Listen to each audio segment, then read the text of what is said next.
Safe to say Adrian Peterson will be reinstated. However, this week on our 4 Down segment, we discuss if the Minnesota Vikings should move on. As always, we invite you to join us on our social networks at facebook.com/RBTL Sports, as well as on Twitter at RBTL Sports.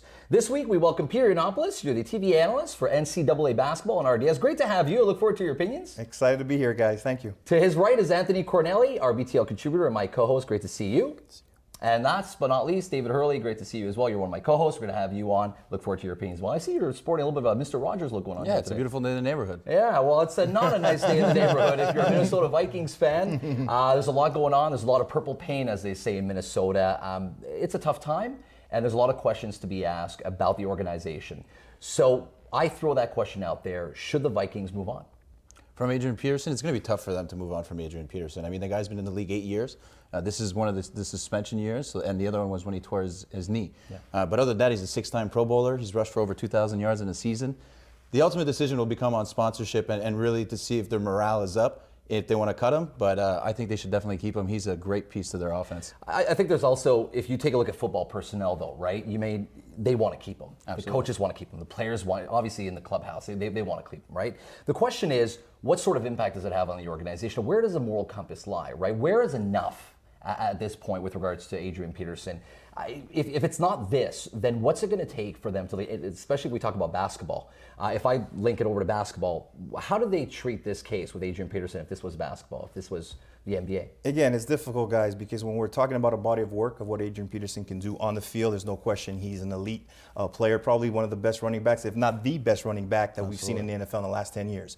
However, there's something here, you talk about morals, we're talking about children here. And I've been a big proponent in terms of professional sports. We're not here to give moral lessons. But when we talk about children and kids, we have to draw the line. But are you not supposed to be held to a higher standard with regards to your off-field activities? I mean, where does that lie? Just because you're sports entertainment, right? I was reading recently, 26 out of the most watched TV programs in the fall were NFL games. They have a huge pull and a huge influence on the moral compass. So is there not a requirement from them to be able to step up that way on the off-field? There's no question, Adam. I mean, you're talking about an individual here that has been charged with abusing his own children, right? We had his child last year died. He decided to play the game anyways, right? So I think there's no remorse from Adrian Peterson right now.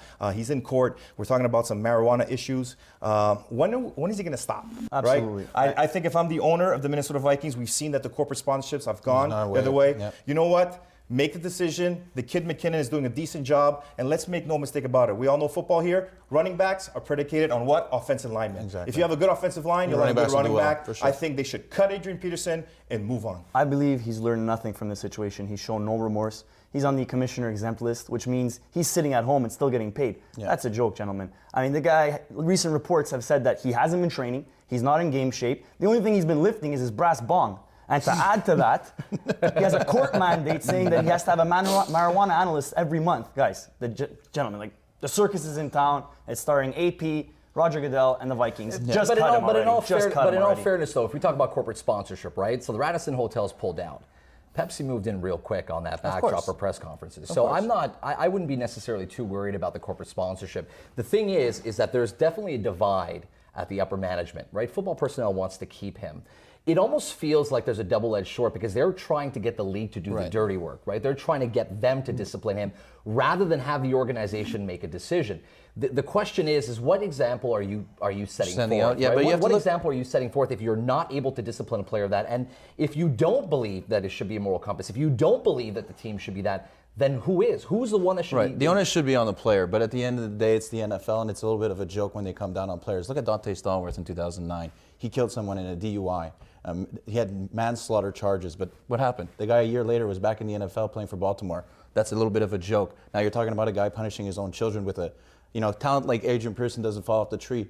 But, I mean, he took that tree branch and he hit his son and he punished him too hard. Now, could he be able to take the next step in his career? I know you've been saying that he doesn't have the quality of a human being to do it. So for you, it's all about on field. It's all about on field. It's the NFL. That's how they get paid. They want to watch players do very well. And Minnesota Vikings are, 4-5 right now? The facts are the NFL is a business. The Minnesota Vikings are a company. They're not going to pick up his $13 million contract next year. He's past his prime. He's already voiced interest of playing for the Cowboys.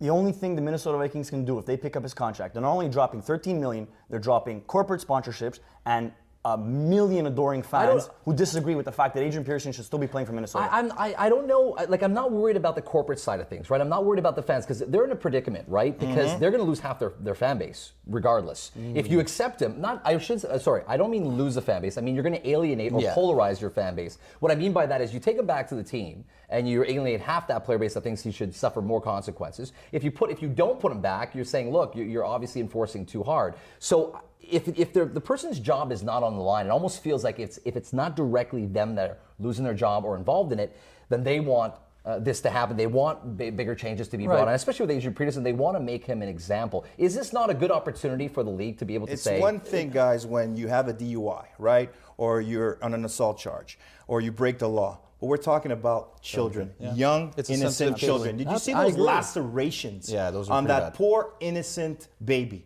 right? It's a baby. But that's not enough for you, though. No, it's not enough for me because North America loves a redemption story. So the guy can come back and rush for 1,800 yards. He'll still be a fan favorite yet again. Let me ask you a question. With the Minnesota Vikings, have they ever been to a Super Bowl with Adrian Peterson? No, they haven't. Right? He's great. He's a great running back. He puts up yardage. But have they ever won with him? No. Right? Not yet. So maybe this is the time To let him go. They let him go, start fresh, and you know what? Let's focus on doing the right thing as an organization. Let's get some players who want to do the right thing on and off the field. And I think it's proven that you had some players. Look at this guy McKinnon, right? 5 yards per carry. He's doing the job. I think that they're still in the race. They're about a couple of games out of first place. Let's move on from this situation. Forget Adrian Peterson. He needs help. He needs to be out of the league. We can't have a league full of players who beat up on innocent children. I'm sorry, gentlemen. Well, we'll also move on as we're switching gears. Stay right there. Love the energy you guys are bringing. Love it. We're going to be talking about our Pretender Contender segment. We're changing gears a little bit about Aaron Rodgers and what he did last week. Stay with us. Our Pretender Contender segment is up next. You don't want to miss it.